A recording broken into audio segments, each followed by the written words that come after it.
আজ আমরা এক কপাল পোড়া গণেশের গল্প দেখব। হ্যাঁ, এই গণেশ ভাইয়ের বয়স বেড়ে মাথায় টাক পড়ে যাচ্ছে, কিন্তু তবুও তার বিয়ে হবার কোনো নাম গন্ধ নেই। যতই মেয়ে দেখুক না কেন সবাই তাকে রিজেক্ট করে দেয়। এদিকে আবার এই গণেশের সাথে এমন এক মেয়ের পরিচয় হয় যে কিনা আজ অব্দি প্রায় শখানিক ছেলেকে বিয়ের ফাঁদে ফেলে টাকা পয়সা হাতিয়ে নিয়েছে। তো এদের দুজনের মধ্যকার সম্পর্ক নিয়েই আমাদের আজকের মুভিটা। গল্পের শুরুতেই আমরা গণেশ নামের একটা লোকের পরিবারকে দেখতে পাই, যারা তার বিয়ের জন্য পাত্রী খুঁজতে যাচ্ছে। তো কিছুক্ষণ পরে তারা পাত্রীর বাড়িতে পৌঁছে যায়। পাত্রী দেখতে বেশ সুন্দর, তাই গণেশের ভাই বলে, পাত্রী তো অনেক সুন্দর, আমার ভাইয়ের সাথে বেশ ভালোই মানাবে। এটা শুনে তো পাত্রীর বাবা একেবারে টাসকি খেয়ে যায়, কারণ সে গণেশের ছোট ভাইকেই পাত্র বলে মনে করেছিল। কিন্তু যখন জানতে পারে যে সে বিবাহিত এবং 9 বছরের একটা মেয়েও আছে, তখন তো পাত্রীর বাবা বেশ রেগে যায় আর কাউকে একটা ফোন করে সমানে ঝাড়ি দিতে থাকে। পাত্রীর বাবা ফোনে সেই লোককে বলে, যার ছোট ভাইয়ের এরকম 9 বছরের একটা বাচ্চা আছে, না জানি তার বয়স কত, তোমার কত বড় সাহস, তুমি আমার মেয়ের জন্য এরকম বয়সী ছেলে নিয়ে এসেছো। নেক্সট টাইম কোনো খোঁজ খবর না নিয়ে আমার বাড়িতে এরকম কোনো ছেলে আনবে না, যত সব। আসলে গণেশের বয়স অনেক হয়ে গিয়েছে, কিন্তু এখনো মনের মতো কোনো মেয়ে পায়নি দেখে সে বিয়ে করেনি। এই পর্যন্ত গণেশের জন্য প্রায় 49টা মেয়ে দেখা হয়ে গিয়েছে, কিন্তু কোথাও তার পরিবার তাকে একটু বিয়ে দিতে পারেনি। এই কারণে গণেশের পরিবার তার বিয়ে নিয়ে একটু টেনশনে আছে। তো এখন আমরা আমাদের গল্পের হিরো মানে আমাদের আজকের পাত্র গণেশকে দেখতে পাই। সে আসলে একজন উকিল। গণেশের কাছে একটা লোক তার কিছু জমির পেপার নিয়ে এসেছে। আসলে এই পেপারগুলো ছিল জমির জাল দলিল। আর এই গুন্ডা মানে যে লোকটা গণেশের কাছে পেপার নিয়ে এসেছে, সে গণেশকে কিছু টাকা দিয়ে বলে যে তুমি আমার জাল দলিলগুলো আসল বলে চালিয়ে দাও, এখন তোমাকে এই টাকাটা দিচ্ছি, কাজ হয়ে গেলে তুমি আরো পাবে। কিন্তু গণেশ অনেক সৎ মানুষ, সে এইসব সুদ ঘুষ মোটেও পছন্দ করে না। তাই সেই লোকটাকে তখন অপমান করে তার অফিস থেকে তাড়িয়ে দেয়। কিন্তু এই লোকটা ছিল গুন্ডা, তাই সে তার এই অপমান কোনোভাবেই মেনে নিতে পারে না। সে তার সাঙ্গপাঙ্গদেরকে গণেশকে মারতে বলে। তো তার এই গুন্ডাগুলো যখন গণেশের অফিসে এসে তাকে মারতে শুরু করে এবং তার অফিসের জিনিসপত্র ভাঙচুর করতে শুরু করে, তখন গণেশ তাদেরকে ইচ্ছা মতো ধোলাই দেয়। কিন্তু এখানে একটা খুব মজার কাহিনী ঘটে। ওই গুন্ডাগুলোর মধ্যে যারা বিবাহিত ছিল, গণেশ তাদেরকেই ইচ্ছা মতো করে ধোলাই দেয়। কিন্তু যারা তার মতো ব্যাচেলর ছিল, মানে যাদের এখনো দিল্লিকা লাড্ডু খাওয়ার সৌভাগ্য হয়ে ওঠেনি, অর্থাৎ বিয়ে হয়নি, সে তাদেরকে না মেরে চা বিস্কুট খাওয়ার অফার করে, যাতে করে তারাও বিবাহিত লোকদের এই অবস্থা দেখে গণেশের সঙ্গে বসেই মজা নিতে পারে। তো কিছু সময় পর গণেশের বন্ধু মোবাইল ফোনে তাকে সেই মেয়ের ছবি দেখায়, যাকে একটু আগে তার পরিবার দেখতে গিয়েছিল। ওই মেয়ের ছবি দেখেই তো গণেশের পছন্দ হয়ে যায়, কিন্তু গণেশ তো আর জানে না যে অলরেডি তার এই বিয়েটাও ভেঙে গিয়েছে। আর সব থেকে মজার কাহিনী ঘটে তখন, যখন একটু পরেই সেই মেয়েটার বয়ফ্রেন্ডকে নিয়ে গণেশের অফিসে আসে কোর্ট ম্যারেজ করতে। মানে ব্যাপারটা কি আপনারা একবার বুঝতে পারছেন? গণেশ বেচারার কি অবস্থা। এরপরই দৃশ্য পরিবর্তন হলে আমরা সিদ্ধি নামের একটা মেয়েকে দেখতে পাই। সিদ্ধি এবং তার বান্ধবী সমুদ্রের পাড়ে ঘুরতে এসেছে, কিন্তু ঘুরতে এসেও তার বান্ধবী বয়ফ্রেন্ডের সঙ্গে কথা বলেই যাচ্ছে, যা দেখে তো সিদ্ধির অনেক রাগ হয়ে যায়। আর সে তার বান্ধবীকে বলে যে এত কথা বলার কি আছে রে, সব ছেলেরাই তো একই রকম, ওদের কারোরই ক্যারেক্টারের কোনো ঠিক ঠিকানা নেই, মেয়ে দেখলে ওদের সুকসুকানির অভ্যাস কখনোই যাবে না। কিন্তু সিদ্ধির বান্ধবী তার এই কথা বিশ্বাস করে না। তখন সিদ্ধি বলে, আমি তোকে এখনই প্রমাণ করে দিচ্ছি। তাই সিদ্ধি একটু সামনে গিয়ে দেখতে পাই গণেশের সেই বন্ধু মোবাইল নিয়ে ছবি তুলছে। সিদ্ধি তার কাছে গিয়ে বলে, আপনি একা কেন ছবি তুলছেন, আমাকে দেন, আমি আপনার ছবি তুলে দিচ্ছি। এটা বলে সে গণেশের ওই বন্ধুকে এমন এমন সব পোস্ট দিতে বলে যে বেচারা একদম সমুদ্রের মধ্যে গিয়েই পড়ে যায়। তখন সিদ্ধি সেখানে থাকা সব ছেলেদেরকে বলে যে ওই লোকটাকে সমুদ্রের মধ্য থেকে যে বাঁচাতে পারবে, আমি তাকে কিস করব। কথা বলা মাত্রই তো সবাই চলে যায় গণেশের ওই বন্ধুকে সেখান থেকে বাঁচাতে। তবে আশ্চর্যের বিষয় হলো, সবাই কিন্তু তাদের গার্লফ্রেন্ড নিয়েই বসেছিল, মানে সবাই জোড়ায় জোড়ায় বসে সমুদ্রের হাওয়া এনজয় করছিল। কিন্তু যেই না সিদ্ধির মতো একটা সুন্দরী মেয়ে কিস করার কথা বলে, সবাই চলে গেল তাদের গার্লফ্রেন্ডকে রেখে গণেশের বন্ধুকে বাঁচাতে। কিন্তু শুধুমাত্র গণেশ একাই সেখানে দাঁড়িয়ে থাকে। এটা দেখে তো সিদ্ধি বুঝতে পারে গণেশ আর 5টা ছেলেদের মতো নয়, সে একেবারেই আলাদা। তাই সিদ্ধি গিয়ে তাকে কিসটা করে দেয়। গণেশ বেচারা তো কিছুই বুঝতে পারে না যে এই মেয়ে কোত্থেকে আসলো, আর আমাকে জীবনে প্রথমবারের মতো কেউ এত সুন্দর উপহার দিয়ে চলে গেল। কিছুক্ষণ পর সন্ধ্যায় গণেশ তার এক বন্ধুর বোনের রিসেপশন পার্টিতে যায়। সেখান থেকে ফেরার পথে গণেশের গাড়ির সঙ্গে একটা বয়স্ক লোকের স্কুটির ধাক্কা লাগে। লোকটা তো ওখানেই পড়ে যায়। গণেশ যখন গাড়ি থেকে নেমে লোকটাকে সাহায্য করতে যাবে, তখন তার বন্ধুরা বলে যে এখন তুই সাহায্য করতে গেলে পুরোই ফেসে যাবি, আর আমাদেরও লেট হয়ে যাবে, তাই দ্রুত চল আমরা এখান থেকে বেরিয়ে যাই। গণেশের মনে হচ্ছিল সে অন্যায় করছে, কিন্তু সময় না থাকার কারণে সে তখন গাড়ি নিয়ে ওখান থেকে বেরিয়ে আসে। এর পরের দিন গণেশ তার মার কথা অনুযায়ী তার পাশের বাসার এক মহিলার কাছে যায়, যে আসলে বিয়ের ঘটকালি করে। ওই মহিলার বাড়িতে যাওয়ার পর সে গণেশকে একটা ডিভোর্সি পাত্রীর ছবি দেখায়, যেটা দেখে তো গণেশ অনেক রেগে যায়। সে বলে যে আমি হলাম পিওর একটা সিঙ্গেল মানুষ, যদি বিয়ে করতেই হয় তাহলে সিঙ্গেল কাউকে করব, আর না হলে জীবনে কখনো বিয়েই করব না। ওখান থেকে ফিরে আসার পর গণেশকে এরকম মনমরা অবস্থায় দেখে তার বন্ধু তাকে একটা ম্যাট্রিমোনিয়াল কোম্পানিতে নিয়ে যায়, মানে ডিজিটাল ঘটকালি আর কি। সেখানে যাওয়ার পর গণেশ বিভিন্ন ধরনের সার্ভিসের কথা জানতে পারে, যেমন সিলভার, গোল্ডেন, প্লাটিনাম ইত্যাদি। তারা আসলে টাকার বিনিময়ে ছেলে মেয়েদের দেখা করিয়ে দেয়। তারপর গণেশ একবার ট্রাই করার জন্য সেখান থেকে সিলভার সার্ভিসটা নেয়। এরপর তাকে কোম্পানি থেকে 10টা মেয়ের ফোন নাম্বার দেওয়া হয়, যদি কথা বলে পছন্দ হয় তাহলে দেখা করে তারা বিয়ের ফিক্সড করে দিতে পারবে, আর যদি কথা বলে বা দেখা করে পছন্দ না হয় তাহলে বাদ। এরপর রাতে বাড়ি ফিরে গিয়ে গণেশ ফোন করা শুরু করে, কিন্তু মজার ব্যাপার হলো ওই নাম্বারগুলোর মধ্যে অনেকগুলোই রং নাম্বার, আবার কারো কারো তো বিয়ে হয়ে গিয়েছে, কিন্তু এখনো ম্যাট্রিমোনিয়াল সাইডে যাদের নাম্বার রয়ে গিয়েছে। কিন্তু গণেশ সব থেকে বিপদে পড়ে যখন সে এমন একটা নাম্বারে কল করে যে সেই নাম্বারটা তার প্রতিবেশীর স্ত্রীর। সেই লোক তো গণেশের উপর বেজায় চটে যায়। তখন পরিস্থিতি বেগতিক দেখে গণেশের ভাই ভাবি কোনো মতে সেই ঝামেলাটা সামলে নেয়। পরের দিন ওই ম্যাট্রিমোনিয়ালের অফিসে গিয়ে তো গণেশ এই মহিলার উপর প্রচুর ঝাড়ি মারে যে আপনার জন্য আমি অযথা ঝামেলায় পড়তে গিয়েছিলাম। কিন্তু ওই মহিলা এবার গণেশকে গোল্ডেন সার্ভিসটা নিয়ে দেখতে বলে, কারণ এখানে তাকে 10 জন মেয়ের সঙ্গে সরাসরি দেখা করিয়ে দেবে তারা, কিন্তু এর বিনিময়ে গণেশকে দিতে হবে 25,000 টাকা। কিন্তু গণেশেরও তো বিয়ে করাই লাগবে, তাই সে 25,000 টাকা দিতে রাজি হয়ে যায়। তবে খুশির খবর এটা যে গণেশের প্রথম মেয়েই ছিল সিদ্ধি, মানে সিদ্ধিও এই গোল্ডেন সার্ভিসটা নিয়েছে। সিদ্ধিকে দেখেই তো গণেশ প্রথমেই বিয়ের প্রস্তাব দিয়ে দেয়, কিন্তু সিদ্ধি বলে যে তুমি ছাড়া আমার কাছে আরো 9টা অপশন আছে, আগে তাদের সঙ্গে মিট করি, তারপর তোমাকে আমি আমার সিদ্ধান্ত জানাবো। এটা শুনে তো গণেশ অনেকটা ঘাবড়ে যায়। সে মনে মনে চিন্তা করে এ আবার কেমন মেয়ে, ভগবান যদি না বলতে হয় তাহলে সরাসরি না করে দিক, এরকম ঝোলায় রাখবে কেন। যদি সে সরাসরি না করে দিত তাহলে কিন্তু তার হাফ সেঞ্চুরি পূরণ হয়ে যেত। তবে সিদ্ধিকে গণেশের অনেক ভালো লেগে যায়, তাই এরপর থেকেই সে সিদ্ধির পিছু করতে থাকে। আর দেখতে পাই যে সিদ্ধি এক এক করে সে 9 জন পাত্রকে রিজেক্ট করে দিয়েছে। এটা দেখে তো গণেশ অনেক খুশি হয়ে যায়, কিন্তু যখন সিদ্ধি তাকে ফোন করে এই ব্যাপারে কিছু বলতে যাবে, ঠিক তখনই গণেশের কাছে ফোন আসে তার মা অসুস্থ হয়ে হসপিটালে ভর্তি হয়েছে। তাই গণেশ তখনই দ্রুত হসপিটালে পৌঁছে যায়। সেখানে যাওয়ার পর গণেশ দেখতে পায় যে কিছুদিন আগে তার গাড়ির সঙ্গে যে বয়স্ক লোকটার স্কুটির ধাক্কা লেগেছিল সেই লোকটা আহত হয়ে এই হসপিটালেই ভর্তি হয়েছে। ওই লোকটা যখন গণেশকে দেখে তার পরিবারের লোকদেরকে বোঝানোর চেষ্টা করছিল, কিন্তু তার শরীরের অবস্থা এতটাই খারাপ ছিল যে সে তার পরিবারকে কিছুই বলতে পারেনি।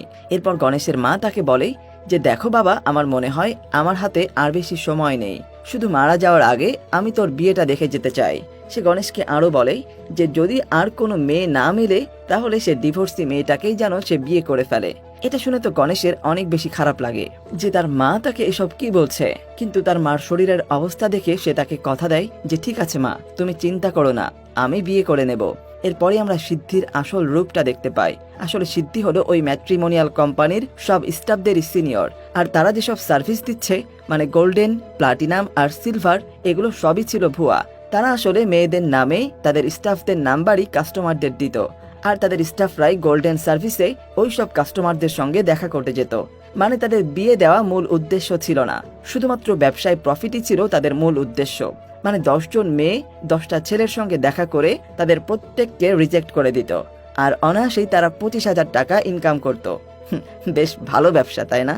আর সিদ্ধির কাজ ছিল কিভাবে ছেলেদেরকে রিজেক্ট করতে হয়, মানে কিভাবে মানুষ ঠকিয়ে ইনকাম করতে হয় তা ওই নতুন মেয়েদেরকে শেখানো। এদিকে তো গণেশ সিদ্ধিকে মন দিয়ে বসে আছে, মানে সে এখনো চিন্তা করছে সিদ্ধি হয়তো তাকে ফোন করে বিয়ের জন্য রাজি হয়ে যাবে। আর অন্যদিকে আমরা সিদ্ধিকে হসপিটালে দেখতে পাই। আসলে অ্যাক্সিডেন্ট করা লোকটা, মানে যে লোকটা গণেশের গাড়ির সঙ্গে অ্যাক্সিডেন্ট করেছিল, সে সিদ্ধিরই বাবা। ওই দিন রাতে সিদ্ধির বাবাকে হসপিটালে ভর্তি করতে তার অনেক টাকার দরকার হয়েছিল, তাই সে বাধ্য হয়ে ওই ম্যাট্রিমোনিয়াল অফিসের কাজে ঢোকে, কারণ এখানে অল্প সময়ের মধ্যে সে অনেক টাকা ইনকাম করতে পারছিল। যেটা সে তার বাবার চিকিৎসার জন্য খরচ করছিল। এরপরে দৃশ্য পরিবর্তন হলে আমরা গণেশ এবং তার বন্ধুকে পুলিশ স্টেশনে দেখতে পাই। আসলে কিছুদিন আগেই গণেশের যে বন্ধুর বোনের বিয়ে হয়েছিল তার জামাই কয়েকদিন ধরেই লাপাত্তা, তাই তারা একটা মিসিং রিপোর্ট করতে থানায় এসেছে। কিন্তু যখন তারা পুলিশ অফিসারকে সেই লোকের ছবি দেখায়, পুলিশ অফিসার তখন বলে যে আরে এ তো 1 নম্বরের ফ্রড। এই ফ্রড এই পর্যন্ত 6টা বিয়ে করেছে। সে মেয়েদেরকে পটিয়ে বিয়ে করে তারপর তাদের কাছ থেকে সমস্ত গহনাগাটি নিয়ে লাপাত্তা হয়ে যায়। তখন গণেশ তো কিছুই বুঝতে পারে না।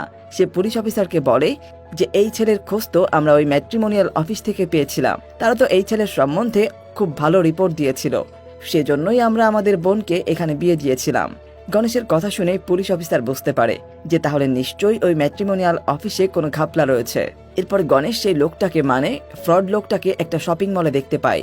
গণেশকে দেখে তো সে ভো দৌড় মারে, কিন্তু গণেশ ওই ছেলের পিছু করে তাকে ধরে একদম সোজা পুলিশের কাছে নিয়ে যায়।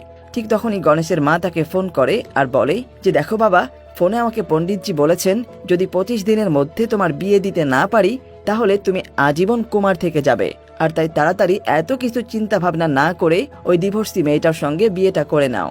এটা শুনে তো গণেশ আবারও অনেক চিন্তায় পড়ে যায়, তাই সে সিদ্ধিকে ডেকে এই সব ঘটনা খুলে বলে। তখন সিদ্ধি একটা প্ল্যান বানায়। সে গণেশকে বলে যে আমি তোমার বউ হয়ে কিছুদিন তোমাদের বাড়িতে থাকবো, এতে করে তোমার মায়ের টেনশনটা একটু কমে যাবে, আর তোমারও আর ওই ডিভোর্সি মেয়েকে বিয়ে করা লাগবে না। যখন পরিস্থিতি একটু স্বাভাবিক হবে তখন আমরা সবাইকে সবকিছু খুলে বলবো। তাই প্ল্যান মোতাবেক গণেশ সিদ্ধিকে নিয়ে তার বাড়িতে চলে আসে। সিদ্ধিকে দেখে তো তাদের বাড়ি সহ পুরো মহল্লার মানুষ অনেক খুশি হয়ে যায়, কারণ এত বছর পর গণেশের বিয়ে হতে যাচ্ছে। গণেশের মা সিদ্ধিকে অনেক আপন করে নেয়, বিয়ের জন্য তাকে নিজের গহনা এমনকি শাড়িও উপহার দেয়। এটা দেখে তো সিদ্ধিরও তাদের অনেক ভালো লাগে। এরপর গণেশের মা সিদ্ধিকে বলে যে আমার গণেশ অনেক ভালো ছেলে। সেও আস্তে আস্তে গণেশের প্রেমে পড়তে শুরু করে। কিন্তু গণেশ একদিন লক্ষ্য করে যে কোনো একটা কারণে সিদ্ধির অনেক মন খারাপ।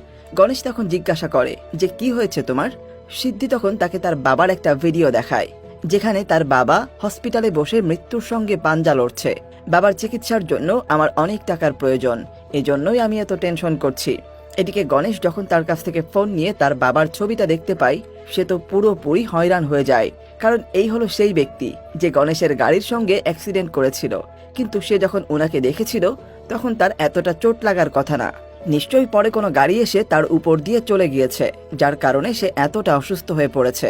তবুও গণেশের এখানে নিজের প্রতি অনেক ঘৃণা কাজ করতে থাকে, কারণ তার উচিত ছিল ওই আঙ্কেলকে তখন হসপিটালে নিয়ে যাওয়া। এরপর গণেশ তার পরিবারের কাছে গিয়ে এই সব ঘটনা খুলে বলে। তখন গণেশের ভাবি তাকে তার গাড়ি কেনার জন্য জমানো সব টাকা দিয়ে দেয় আর বলে তুমি এটা দিয়ে সিদ্ধির বাবার চিকিৎসা করাও। এরপর গণেশ ওই সব টাকা নিয়ে সিদ্ধিকে দিয়ে দেয়, এটা দিয়ে তোমার বাবার চিকিৎসা যত দ্রুত সম্ভব করো। ঠিক তখনই গণেশের কাছে ফোন আসে যে তার যে বন্ধুর বোনের বর বিয়ের নামে তার সঙ্গে প্রতারণা করেছিল, সেই মেয়েটা আত্মহত্যা করেছে। আসলে সে এই প্রতারণা সহ্য করতে না পেরে নিজের জীবনটা এভাবে দিয়ে দিল, আর এই সব কিছু তো ওই ম্যাট্রিমোনিয়াল কোম্পানির জন্যই হয়েছে। গণেশের অনেক খারাপ লাগে যে মানুষ সামান্য টাকার জন্য কিভাবে এত বড় প্রতারণা করতে পারে, আর তার বলি দিতে হয় সাধারণ মানুষকে। এদিকে পরের দিন সকালে টিভিতে নিউজ প্রকাশ হয় যে সিদ্ধি নাম করে একটা মেয়ে মানুষদেরকে ঠকিয়ে ম্যাট্রিমোনিয়াল কোম্পানির হয়ে 10 লাখ টাকা হাতিয়ে নিয়েছে। সে আসলে তার বাবার চিকিৎসার কথা বলে এই সব কাজ করেছে, অথচ ওই লোকটা তার আসল বাবাই না। তখন ম্যাট্রিমোনিয়াল কোম্পানির হেড বলে যে আমরা সিদ্ধিকে পুলিশে দেওয়ার চিন্তা ভাবনা করছি, ওই মেয়ের সঙ্গে আমাদের কোনো যোগাযোগ নেই। এই নিউজ দেখে তো গণেশের পরিবার একেবারেই হতবাক হয়ে যায়। তার মা কান্না করতে করতে বলে এটা আমাদের সঙ্গে কি হলো, এই মেয়েটা তো পুরোপুরি ফ্রড, সে আমাদেরকেও ঠকিয়েছে। এই সব কাহিনীতে গণেশ অনেকটা ভেঙে পড়ে, তাই সে সিদ্ধির সঙ্গে সরাসরি এই সব বিষয়ে কথা বলতে যায়। তখন সিদ্ধি তাকে সব ঘটনা খুলে বলে। সে বলে যে তুমি জেনেছো উনি আমার আসল বাবা নয়, আসলে ওই দিন রাতের বেলায় আমি ভুলবশত আমার গাড়িটা ওনার উপর দিয়ে চালিয়ে দিয়েছিলাম, আর ওনার চিকিৎসার জন্যই 10 লাখ টাকার প্রয়োজন। আসলে ছোটবেলায় একটা গাড়ি অ্যাক্সিডেন্টে আমি আমার মা বাবাকে হারিয়েছি, তাই আমি কোনোভাবেই চাচ্ছিলাম না যে আবারও কোনো গাড়ি অ্যাক্সিডেন্টে কোনো বাবা মারা যাক আর কেউ আমার মতো আবারও অসহায় হয়ে যাক। এই কারণেই আমি এই কাজটা করেছিলাম। তবে আমি যখন তোমার পরিবারের সঙ্গে মিট করি তখন আমি আমার ভুল বুঝতে পারি, তাই আমি ওই ম্যাট্রিমোনিয়াল কোম্পানিতে গিয়ে বলেছিলাম আমি আর এই মানুষ ঠকানোর কাজ করতে পারবো না, আর আমি বাইরে সবার কাছে আপনাদের কোম্পানির কথা বলে দেব যে আপনারা কিভাবে টাকার বিনিময়ে মানুষদেরকে ঠকান। কিন্তু দেখো কোম্পানির লোকজনেরা এখন আমাকেই ফাঁসিয়ে দিয়েছে। তারা আমার উপর বিভিন্ন রকমের চার্জ এনেছে। তখন গণেশ বুঝতে পারে যে সিদ্ধি তার ভুল বুঝতে পেরেছে। সে নিজে তার এই কাজের জন্য অনেক অনুতপ্ত, তাই সে সিদ্ধির পাশে দাঁড়ানোর সিদ্ধান্ত নেয়। সে তাকে বলে যে যা কিছুই হয়ে যাক না কেন, আমি তোমাকে সাপোর্ট করে যাব। তাই এরপরে গণেশ সিদ্ধিকে নিয়ে পুলিশ অফিসারের কাছে যায় আর তাকে ম্যাট্রিমোনিয়াল কোম্পানির ব্যাপারে সব তথ্য খুলে বলে। তখন পুলিশ অফিসার ওই ম্যাট্রিমোনিয়ালের সাইটটাকে পুরোপুরি বন্ধ করে দিয়ে তাদের নামে মামলা করে দেয়। আর কোর্টে যখন এই কেসটা ওঠে, তখন সিদ্ধির হয়ে গণেশই এই কেসটা লড়ে, কারণ সে তো একজন নামকরা উকিল। এরপর ওই কোম্পানির মালিক জজ সাহেবকে বলে সিদ্ধি তো নিজের লাভের জন্য মানুষদেরকে ঠকিয়ে এসেছে, কিন্তু গণেশ তাকে বলে যে এখানে কোম্পানির পরিপূর্ণ দোষ রয়েছে, কারণ আমি নিজেই কোম্পানির দ্বারা ঠকেছি। তারা আমাদেরকে এমন সব নাম্বার প্রোভাইড করে যে যাদের অলরেডি বিয়ে হয়ে 4টা বাচ্চা পর্যন্ত হয়ে গিয়েছে। এগুলো কি ঠকানো বলে না? গণেশের পর ওই সব মেয়েদেরকে এখানে নিয়ে আসে যারা ওই কোম্পানির হয়ে কাজ করত। তারা এক এক করে সবাই তাদের সঙ্গে ঘটে যাওয়া ঘটনাগুলো বলতে শুরু করে যে কিভাবে তাদেরকে দিয়ে জোর করে এসব কাজ করানো হতো। সেখানে গণেশ ওই কোম্পানির সিসিটিভির ফুটেজও নিয়ে আসে এবং ওখানে স্পষ্ট দেখা যায় যে কোম্পানির লোকেরা তাদেরকে শেখাচ্ছে কিভাবে মানুষকে ঠকিয়ে টাকা আদায় করতে হয়। এটা দেখে তো জজ সাহেব বুঝতে পারে যে এই কোম্পানি একটা ফ্রড। তাই এই কোম্পানি যাদের কাছ থেকে টাকা মেরে খেয়েছে তাদের সবার টাকাই ফেরত দেওয়ার নির্দেশ দেয়। সাথে কোম্পানিটাকে সিল করে দিয়ে ওই কোম্পানির মালিকের 7 বছরের জেল হয়ে যায়। আর সব থেকে ভালো ব্যাপার হলো জজ সাহেব সিদ্ধিকে এই মামলা থেকে খালাস করে দেয়। এতে তো সিদ্ধি এবং গণেশ দুজনই অনেক বেশি খুশি হয়ে যায়। আর এরকমই একটা হ্যাপি এন্ডিং এর মধ্য দিয়ে আমাদের আজকের এই অসাধারণ গল্পটা এখানেই শেষ হয়ে যায়।